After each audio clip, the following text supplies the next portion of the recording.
Olá, estamos aqui de volta para dar continuidade à nossa aventura com a dinâmica.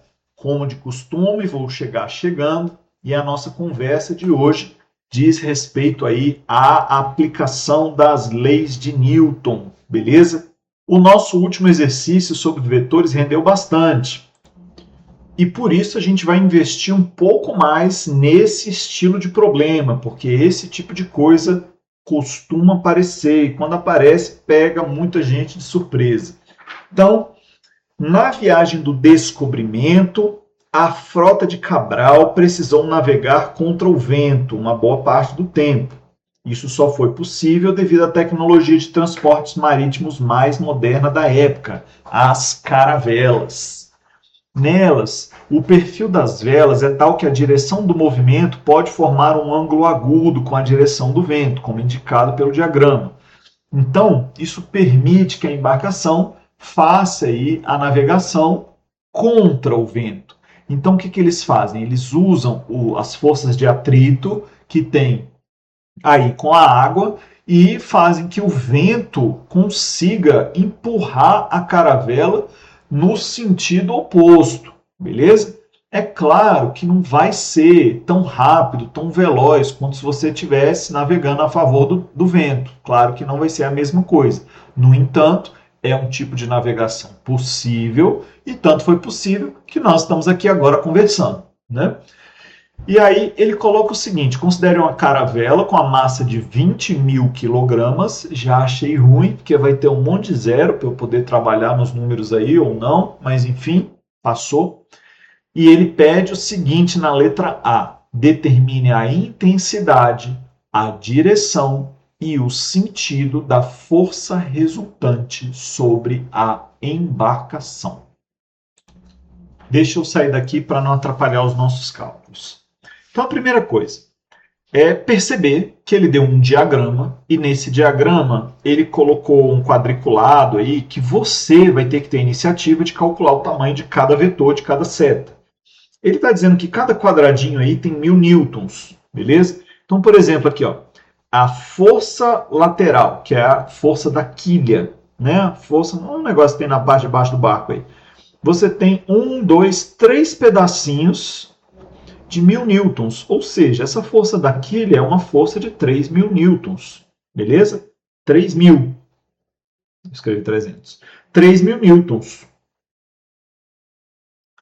A força de atrito, ó, a gente tem um quadradinho, 2, 3, 4 quadradinhos. Então a gente tem aqui que a força de atrito é uma força de 4.000 newtons, beleza? E a força da vela é uma força inclinada.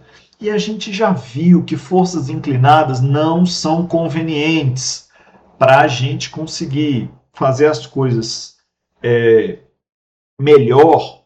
A gente tem que ter os vetores tudo na direção x e y. Então, esse vetor força da vela é um candidato fortíssimo à decomposição. E nós já vimos que para fazer a decomposição, basta pegar uma componente, no caso aqui, ó, a componente horizontal, que eu estou desenhando de azul, e a componente vertical, que eu estou desenhando de verde. Beleza? Então, isso aqui é tipo assim, você tem a hipotenusa de um triângulo retângulo e tem que achar os catetos. Aqui a gente não vai precisar de trigonometria, simplesmente porque o desenho já está feito em cima do quadriculado para te ajudar. Para você perceber que a componente horizontal dele tem 3 unidades de 1.000 newtons, portanto 3.000 newtons, e que a componente vertical você tem 1, 2, 3, 4, 5, em que você tem, portanto, 5.000 newtons para lá. Beleza? Coitado de quem saiu fazendo seno e cosseno aqui ou tentou adivinhar alguma coisa nesse triângulo retângulo, porque com o lado 3.000, 5.000, o módulo desse vetor rosa não será um número agradável, beleza? Então, quem tentou seguir esse caminho chegou, né, num número muito ruim, não conseguiu prosseguir, e esse número muito ruim não só não serviu para nada, como também atrapalhou o tempo aí de prova do candidato. Beleza? Então, continuando, ó, eu quero a intensidade, a direção e o sentido da força resultante. Aqui, pô, A gente faz o que a gente já estava fazendo. Está aqui o barquinho. Ele tem uma força de 5.000 para cima, tem uma força de 4.000 para baixo, tem uma força de 3.000 para a direita e tem uma força de 3.000 para a esquerda. 3.000 menos 3.000 dá 0. 5.000 menos 4.000 dá 1.000. Ou seja, sobrou 1.000 newtons para frente. Essa é a força resultante. Essa é a força resultante. 1.000 newtons para frente. Veja, teve que fazer uma força na vela aí cabulosa para sobrar 1.000 newtons para empurrar a caravela para frente. Beleza? Então, determine a intensidade, a direção e o sentido da força resultante. Aí, força resultante é uma força de 1.000 newtons. Aí eu quero a aceleração da caravela. A aceleração me lembra, segunda lei de Newton, força resultante é massa vezes aceleração. A força resultante, 1.000. A massa da caravela, 20.000. A aceleração é meu sonho. A aceleração vai ser 20.000 vezes a aceleração igual a 1.000. Então, a aceleração vai ser 1.000 dividido por 20.000. Você já deve ter visto que eu faço essa pequena inversão aqui na equação, super redundante toda vez, né? Toda vez eu faço essa inversão. Por que eu faço essa inversão? Porque o sujeito distraído pode acabar esquecendo que o que eu vou fazer é 1.000 dividido por 20.000 e não ficar tentado a fazer o mais simples, que seria 20.000 sobre 1.000. Beleza? Então, para evitar aí essa tentação, a gente faz a inversão. Então, a aceleração, portanto, 1.000 dividido por 20.000 é o mesmo que 1 sobre 20. Né? 1 sobre 20, 1/10 de meio, ou seja, 0,05 metro por segundo ao quadrado. Então, esse é o módulo da aceleração da caravela. Beleza? Mantendo essa linha sobre a decomposição vetorial e a composição de forças para poder aí resolver alguma situação, problema específica, vamos pegar agora uma mais completa para também incluir forças de atrito e tomadas de decisão. Funciona mais ou menos assim, ó. FUVEST, para vencer o atrito e deslocar um grande container C no sentido indicado, é necessária uma força horizontal que supere 500 newtons. Então, ele falou que para você conseguir mover esse container, você vai precisar de uma força horizontal maior que 500 newtons. Na tentativa de movê-lo, blocos de massa M igual a 15 kg são pendurados em um fio, que é esticado entre o container e o ponto P na parede, conforme a figura. E aí ele pergunta, para movimentar o container, é preciso pendurar no fio, no mínimo, quantos blocos de 15 kg. Beleza? Então, aqui a situação é diagrama de forças. Vamos ver o bloco. Forças que atuam no bloco. Peso do bloco, que eu não sei. Normal, que eu não sei. Tenho aqui uma força para trás, que seria a força de atrito. E tenho aqui para frente a força exercida pelo fio, também conhecida como força de tração. Beleza? É isso que tem no bloco. Não tem mais forças para a gente desenhar nesse bloco. Então, a tração é a força do fio. Então, a gente vai analisar a segunda parte, né, do problema para conseguir descobrir a relação que me traz o valor dessa tração. Aí, aqui, só para deixar claro, eu estou falando desse bloco vermelho aí de alta massa, que ele falou, né, um bloco muito pesado. Ele trouxe uma informação interessante. A força de atrito que está aqui sustentando o bloco, ela deve ser no máximo 500 newtons. Eu não sei quanto ela é, mas a máxima vale 500 newtons. Então, Possivelmente, pendurar um bloco não é suficiente, mas pendurar dois vai passar do valor, não necessariamente vai ser o idêntico. A gente vai ter que fazer esse equilíbrio aí para conseguir entender qual é a situação do problema. Beleza? Então, agora eu vou fazer a análise dessa outra parte do problema. Veja que eu já não tenho mais agora, como objeto de estudo, somente caixinhas.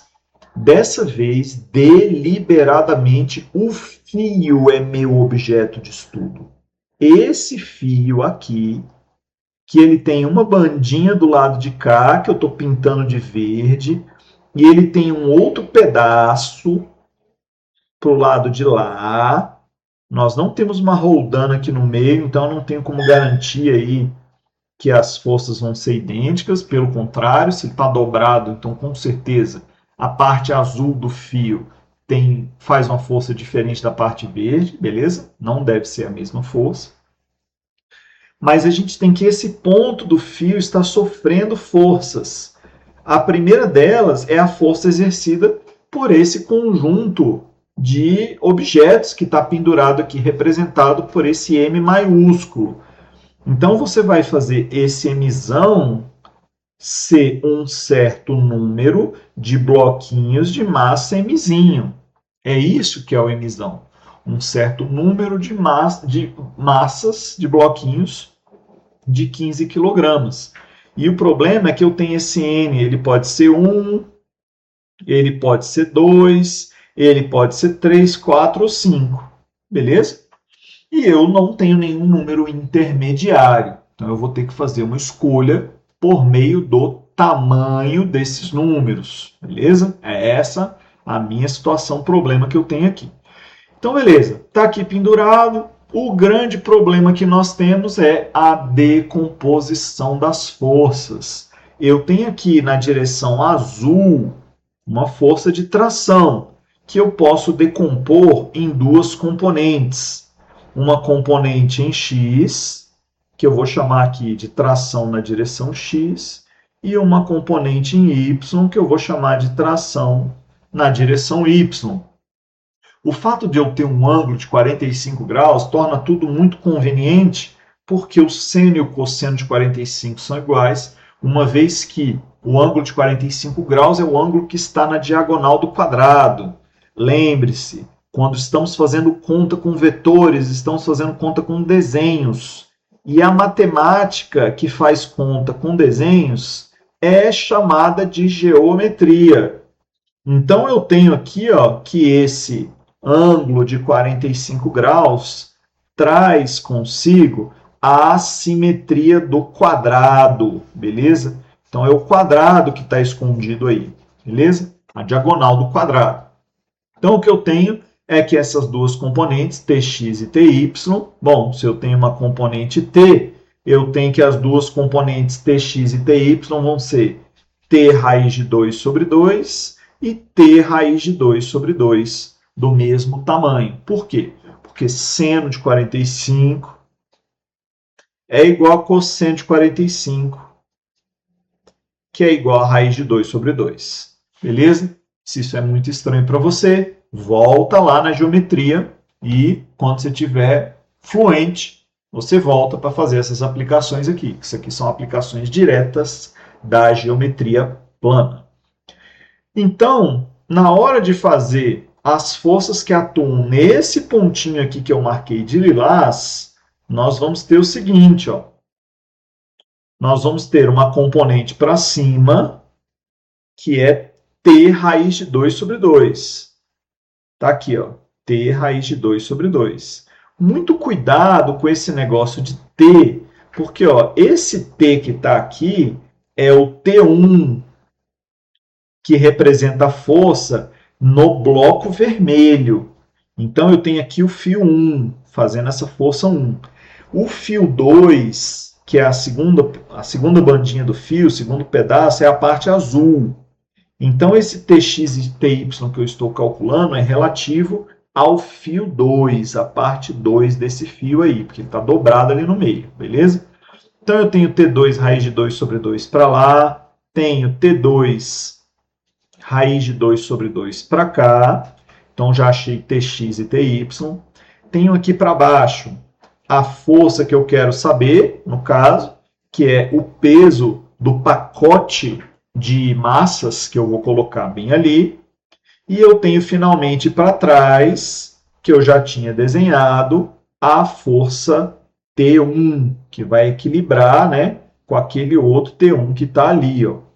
Então, esse aqui vai ser uma componente que vem desse fio verde do lado de cá, beleza? Então, o fio verde, ele puxa o bloco vermelho e ele interfere aqui nesse nó do encontro da parte 2 do fio, beleza? Bem enjoado desenhar isso aí. Nada mais do que uma decomposição vetorial, beleza? Decomposição vetorial. Eu não sei nada de nenhuma força aí. Não sei nada de nenhuma força. Então você pode fazer o seguinte: você pode experimentar botar um bloco, bota um bloco, e ver qual é a força de atrito que aparece ali correspondente. Ver se ele excede os 500 newtons. Isso é uma tentativa. Aí você vai botar 1, 2, 3, 4 ou 5. Né? Essa é uma maneira de solucionar. Outra maneira é fazer o caminho oposto. Você põe os 500 newtons e vai lá para ver se é 1, 2, 3 blocos que vão fazer esse equilíbrio. Beleza? No Enem, costuma ter problemas desse tipo, em que você fica com esse jogo de escolhas, né? E você vai ter que escolher se você vai colocar um bloquinho, 2, 3, 4 ou 5. Só que para isso, você vai ter que botar uma condição. Então, quando você põe essa condição, você vai ter que saber, será que eu posso... Você vai achar provavelmente um valor quebrado. Né? Você vai achar aí, sei lá, 2,6 blocos. Mas será que o que resolve o meu problema é o 2 ou é o 3? Então, você vai ter que saber o que você vai ter que colocar para garantir o atendimento daquelas condições. Eu acredito que falar que essa força aqui é 500 newtons é um ótimo primeiro passo. Porque, veja, se essa força é 500 newtons, o T1 também vai valer 500 newtons. E se o T1 está valendo 500 newtons, o que eu tenho que fazer é avaliar quanto é o T2. E porque o T2, raiz de 2 sobre 2, vai ter que equilibrar esse 500. Então, esse 500 newtons aqui, ó, ele, na verdade, tem que ser menor do que o T2. O T2 precisa vencer esse 500. Beleza? Então, o que eu tenho aqui, o 500 tem que ser vencido pelo T2, raiz de 2 sobre 2. Beleza? É isso. É isso. Aí você vai fazer aí a conta do jeito que você acha que deve. Beleza? É isso que você vai ter que fazer. Aí depois, esse T2 que vai aparecer aqui, ó, vai ter que vir parar aqui em cima. E você vai ter que fazer o equilíbrio dele com o P. De boa? Então, antes de você sair fazendo conta desesperadamente, lembre-se que o P é igual ao T2 raiz de 2 sobre 2.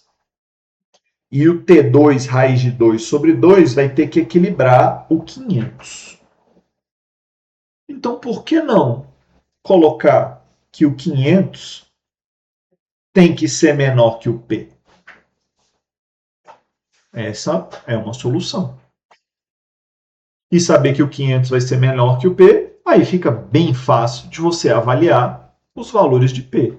Se você botar um bloco, 150.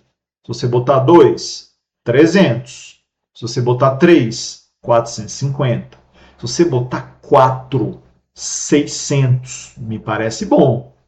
Porque se você botar 5, você vai ter 5 vezes o 15, né? Eu estou aumentando, né? De 150 em 150. Fiz certo? Né? 150, 300, 450, mais 150, 600, e aqui 750. Fiz certo. Então, 750 até seria bom, mas é muito, porque ele pediu o mínimo.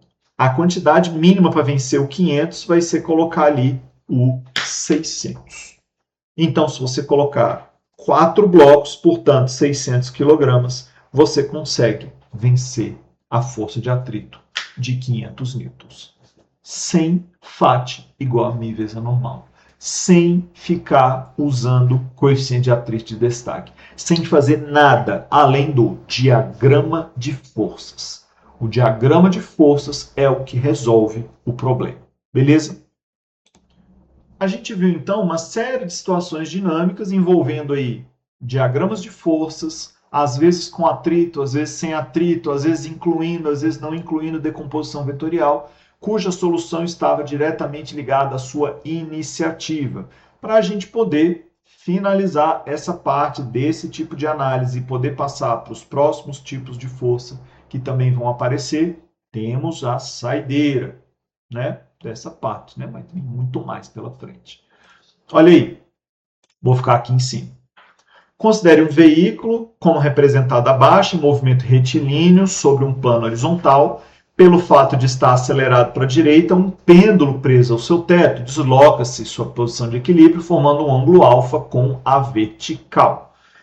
São conhecidos o ângulo alfa, o módulo da gravidade e a massa da esfera M atada ao fio ideal. Aqui, galera, não está escrito, só porque eu não digitei, né? Mas vou colocar os valores numéricos aqui, ó. A massa desse bloquinho aí, ó, é 5 kg, e ele botou que esse ângulo alfa aí é o ângulo de 37 graus, que pode parecer ruim, mas ele falou que o seno de alfa é 0,6 e o cosseno de alfa é 0,8, beleza? Para quem não sacou, esse ângulo de 37 graus aí, ele vai estar no triângulo 345. Beleza? 37, 53. São os ângulos aí do triângulo 345.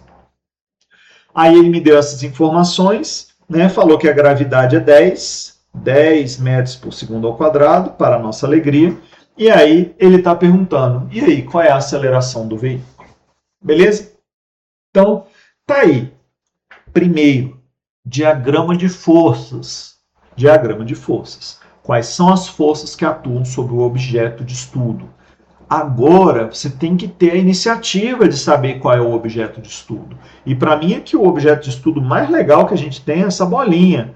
Porque essa bolinha está sujeita, por exemplo, a força peso, que eu sou capaz de calcular, mg. Né? Então, o peso dessa bolinha vai ser a massa dela 5 vezes a gravidade 10. 5 vezes 10, 50. 50 newtons. Beleza? Não tem problema nenhum. Além disso, essa bolinha também está sujeita a uma tração.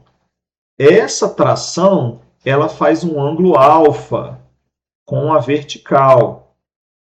Faz um ângulo alfa com a vertical. Se eu traçar uma linha por aqui assim, ó, eu descubro que esse ângulo alfa também está aqui e consigo decompor este vetor tração em dois vetores, tx e ty.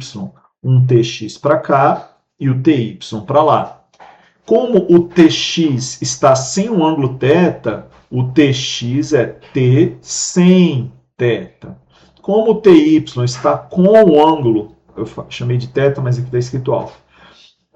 Como o ty está com o ângulo, aqui a gente tem t vezes cosseno, só fazendo aí uma decomposição geral aí dos vetores. Deixa eu tirar a letra θ e botar a letra alfa, que é a letra do nosso problema. Espera aí, que eu cliquei no lugar errado. Então, t seno de alfa, cosseno de alfa. Beleza. Né? Porque, como eu tenho duas linhas verticais cortadas por uma transversal, esses dois ângulos aqui, ó, são alternos internos, por isso eles são idênticos. Beleza? Então, eu tenho tx, t seno de alfa, e o ty, t cosseno de alfa. Veja que o diagrama das forças sobre a bolinha ficou muito conveniente para a gente agora, porque eu tenho o peso para baixo, que é mg, né? Que é 50 newtons. E eu tenho para cima o ty, que vai equilibrar esse peso. E o tx é o que vai empurrar o carrinho para o lado.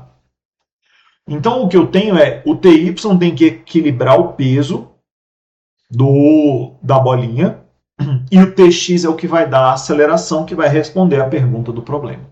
Beleza? Dito isso, então, vamos por partes. Temos aqui que o Ty é igual ao peso, porque são as duas forças verticais, e temos que o Tx, qual é a fórmula quando a gente fala em aceleração? Segundo a lei de Newton, Tx é massa vezes aceleração. Com isso eu respondo a qualquer coisa que tiver por aqui. Beleza? Vamos lá. O que é Ty? Ty é t cosseno de alfa. T vezes cosseno de alfa. Então, vamos escrever as coisas, né? Vamos escrever. T vezes cosseno de alfa resulta em P, porque eu tenho o equilíbrio dessa força com essa força. Então, a tração T vezes o cosseno de alfa, 0,8, resulta no peso igual a 50. Então, essa tração vai ser 50 dividido por 0,8. Aí você pode fazer por fração, você pode botar na calculadora, você faz o que você quiser. 50 dividido por 0,8 vai me dar 62,5 Newton. Beleza? E aí eu vou botar essa informação aqui no bolso para poder usar na outra parte. Que outra parte? Em que diz que Tx é igual a MA.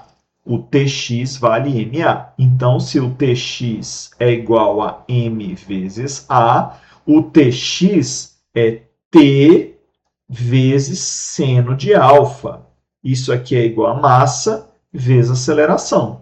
Então, eu tenho tudo. Tenho T, o alfa e o M. E aí eu descubro a aceleração A. Então, a tração 62,5. Temos aí seno de alfa 0,6. Aqui temos a massa 5 vezes A. Então, a aceleração vai ser 62,5 vezes 0,6. Tudo isso dividido pela massa, que vale 5. Então, a aceleração vai ser 7,5 metros por segundo ao quadrado. Beleza? Essa é a pergunta da letra A. Essa é a pergunta da letra A. O que mais que ele poderia querer saber aqui? Né? Tinha uma letra B nesse vestibular aí que ele perguntava o que iria acontecer se eu pendurasse um bloco com o dobro da massa M. Se ele ia estar mais inclinado, se ele ia estar menos inclinado. Aí eu estou te trazendo essa pergunta. Se ele tivesse com o dobro da massa M, como é que seria? Como é que a gente faz para resolver esse tipo de problema? Tira os números e resolve só com as letrinhas. Aí você vai resolver o problema. Você chama esse peso P de mg. De mg. Então a sua tração não vai ser mais 62,5. A sua tração vai ser mg sobre cosseno de alfa. Isso vai ser a sua tração. mg sobre cosseno de alfa. Então você vem aqui, ó, nesse lugarzinho onde está o T ali, ó, e chama mg sobre cosseno de alfa vezes seno de alfa igual a MA. Simplificando essa expressão, a gente chega que a aceleração é g vezes seno de alfa sobre cosseno, também conhecido como tangente, tangente de alfa. Olha a fórmula da aceleração. Ela não tem m. Então, tanto faz a massa. Você pode botar a massa que você quiser, ela vai inclinar desse mesmo ângulo. O ângulo será o mesmo ângulo alfa. Então, independentemente da massa, você vai ter inclinação no mesmo ângulo. Como é que eu faço para tirar essa conclusão que parece ser uma conclusão teórica? Fazendo os cálculos, em vez de usar números, usando letras. Todo problema de mediano avançado vai ficar melhor se você não colocar os números no início, se você deixar os números para botar só no final. Você vai tirar conclusões melhores se você colocar os números no final. Isso é uma questão de costume e treinamento. E você vai ter que estar com a sua álgebra em dia, que para mim não é nada demais, porque não faz diferença fazer com letra ou com número, porque se você sabe fazer com número, basta colocar a letra e ir empurrando as letras para frente sem executar as contas. Beleza? Então, alguns exercícios a gente vai precisar desse tipo de abordagem para responder as questões mais difíceis, mais complicadas. Beleza? Dito isso, encerrada essa parte, vamos apresentar novas forças para a gente conseguir avançar. Beleza? É isso aí, valeu, falou!